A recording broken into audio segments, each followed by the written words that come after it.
Assalamualaikum warahmatullahi wabarakatuh. Waalaikumsalam warahmatullahi wabarakatuh. Dikenalkan nama siapa Pak? Nama saya Pak Andi dari Kendet. Kendet itu kecamatan mana? Kecamatan, terus kampungnya di Kendet juga. Kecamatan, desa, kecamatan Kendet, Kabupaten Kendet. Ada kabupaten Kendet? Ada. Kabupaten Situbondo, sorry. Iya. Sampai mau sekolah sudah nggak lulus sama ini. Enggak dengar, sorry. Enggak dengar. Ya nggak, silakan Pak. Ini masalah pertanian juga nih, masalah. Kalau sudah keluar melai itu, sudah jebul tuh, ya. Itu disemprot lagi apa enggak? Dan burungnya kok banyak itu, terus lagi tikusnya banyak. Ya. Pengalaman saya bahwa tikus, burung dan lain-lain itu termasuk hama. Kalau penyakit itu tidak bisa dilihat. Bedanya tanaman padi apapun, petani itu dihadapkan pada cuaca dan gangguan hama dan penyakit. Penyakit hama ini juga ada yang ngatur. Makanya kalau datang bisa serempak. Makanya kalau orang dendam dengan hama, ini kalau yang bisa itu penyakit kita berdoa. Hama harus ada tindakan melindungi. Nah, tapi jangan niatnya membunuh. Karena petani ini insya Allah jaminan masuk surga. Kenapa? Karena petani ini setiap gerakannya kayak doa dan kayak sodako. Semua hewan ikut menikmati, tetangga ikut menikmati kalau panen. Nah, kalau burung bagaimana? Ya bisa dihalo dengan apa? Jaring. Atau kita zaman modern, kita dengan suara pakai flash disk ditancapkan di speaker kecil, sudah bicara sendiri, tinggal pulang atau tinggal tidur.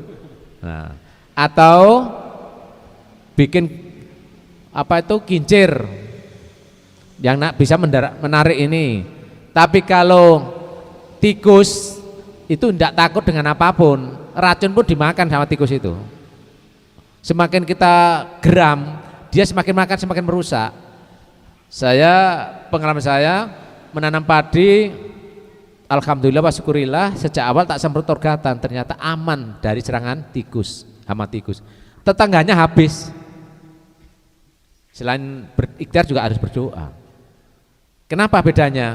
Karena rasanya jeraminya enggak sama. Yang kena orgatan dengan yang kena pupuk urea. Sama pada enggak panen habis. Saya itu alhamdulillah tidak banyak yang diserang tikus. Ada 1-2 saja. Yang lain ludes tidak panen. Saya tidak. Bukan sudah kena sudah keluar mulai itu. Loh ya iyalah. Disemprot lagi ya? Iya, makanya nyemprotnya itu mixamen dekatkan. Oh iya. Ya. Telinganya ini karena belum makan sehingga nggak bisa dengar ya. Agaknya. Iya. Artinya gini. Padi kalau disemprot, nyemprotnya padi dengan orgatan itu dari usia 14 hari, 24 sampai 25, 34, 35, 45 dan 55. Berapa kali itu? 4 kali. 1 untuk pertumbuhan, 2 untuk memperbanyak anakan, usia 20 sampai 25 itu memperbanyak anakan. Yang ketiga ini usia 35, 34 itu untuk proses namanya apa? Karena mau primordia daun, mau mengeluarkan malainya ini. Pada saat itu kalau disemprot, dia cepat jebol, cepat keluar. Kalau sudah keluar, hari ini keluar, besok sama semprot, 3 hari sudah berunduk. Sudah berunduk sama semprot, lebih cepat panennya. Untuk mengatasi burung, kalau cepat panen berarti kerusakan dampak dari burung kan bisa terkurangi 2 minggu. Oh iya. Nah ini caranya. Dan burung dengan baunya obat nyamuk sama orgatan itu enggak serba suka.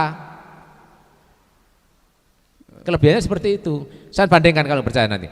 Di samping hasilnya itu lebih banyak, kualitasnya semakin berkualitas, beratnya sama-sama satu saknya beda. Kualitas berasnya, rendemennya, kalau 1 kuintal gabah basah dikeringkan, kering giring itu kurang lebih dengan kadar 14%, susunya kurang lebih 14 kilo.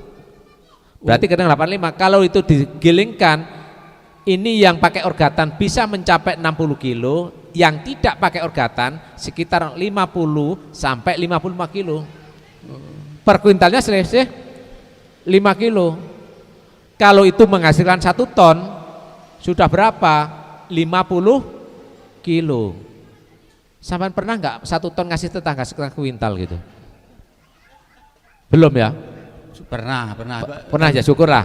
Kalau belum, kalau sudah panen saya pasti ya alhamdulillah bagus itu. Mesti. Saman kan tak tanya, kalau nggak tak tanya berarti saman niatnya minta dipuji, karena ditanya boleh hak saman jawab. Kan itu ya. Iya. Nah, artinya gini, oh iya ya, walaupun nggak banyak, ini rezekinya orang-orang dititipkan pada kita melalui hasil baik ini. Kan itu Pak ya. Iya. Nah, pupuk orgatan ini di samping menjaga kelangsungan tanaman jadi baik, kualitas juga baik, hasilnya juga melimpah. Dan ini bukan hanya promo, tapi ini bukti. Iya. Ya pertama tuh saya yang pakai orgatan tuh. Gimana hasilnya?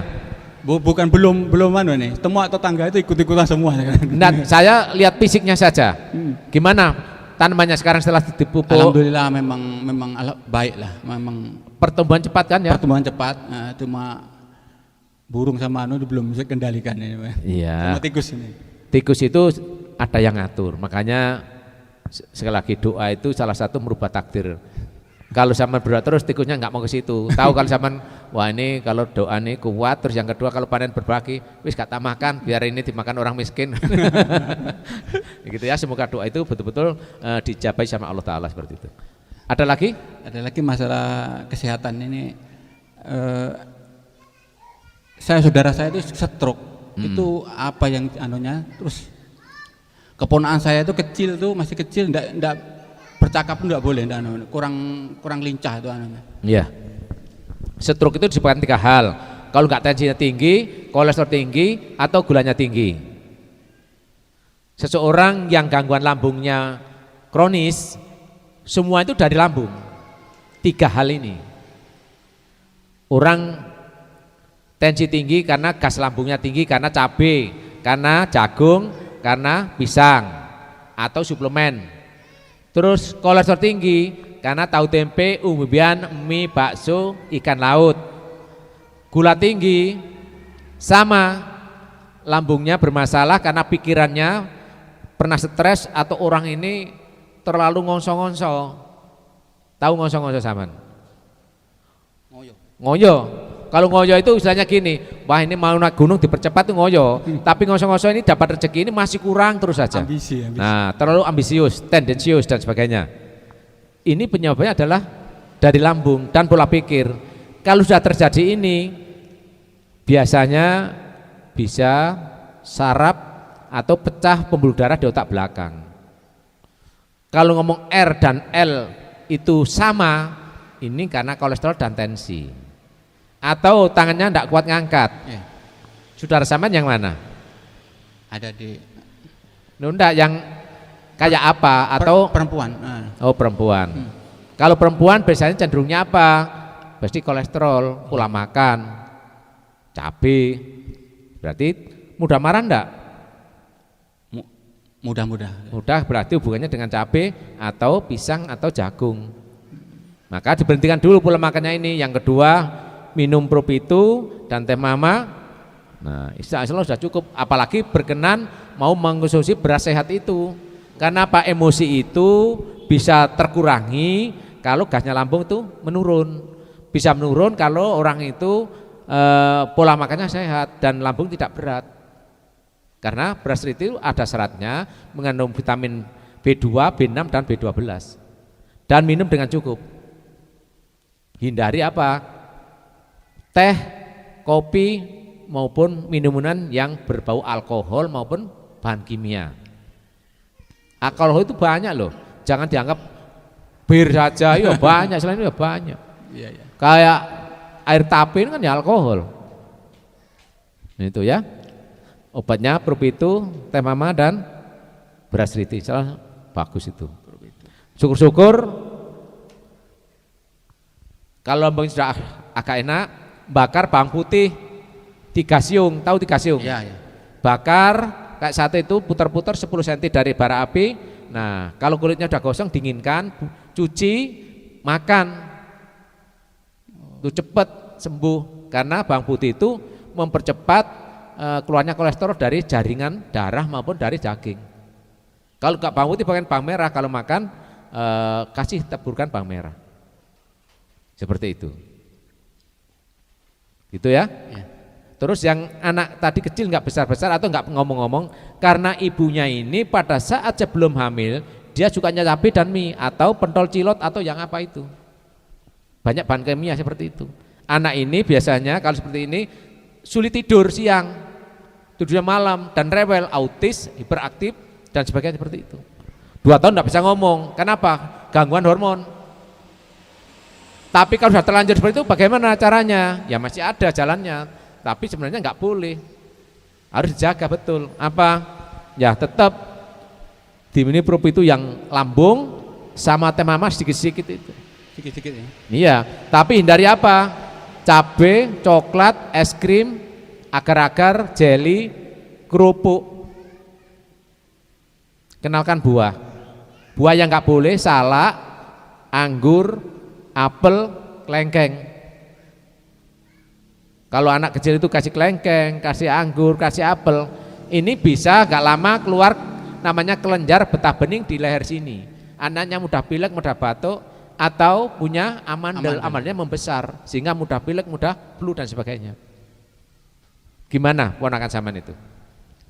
Ya gitu, enggak bicara enggak boleh kau kikuk ngujan-ngujan. Nah ya, itu tetesi ini aja, tanpa air pun enggak apa-apa, di lidahnya 1 tetes terus selama 3 hari 1 tetes, 1 hari 3 kali. Terus sudah 3 hari tetes 2 tetes terus. Insya Allah enggak lama cepat kembali. Walaupun amandelnya besar, itu tetesin bisa mengecil. Semua orang punya amandel, enggak ada orang tanpa amandel. Iya. Jangan salah loh, biar amandel hilang, ada yang dioperasi dibuang loh. Amandel itu fungsinya menutup tenggorokan dan kerongkongan. Pada saat kita makan, urusan ke paru-paru ditutup. Pada saat bernapas, urusan ke lambung ditutup gitu. Makanya maaf, bukan sok dakwah, dalam hadis itu jelas, seseorang makan tidak boleh berbicara. Kenapa? Nasinya bisa masuk ke paru-paru. Akhirnya orang itu jadi bersin-bersin.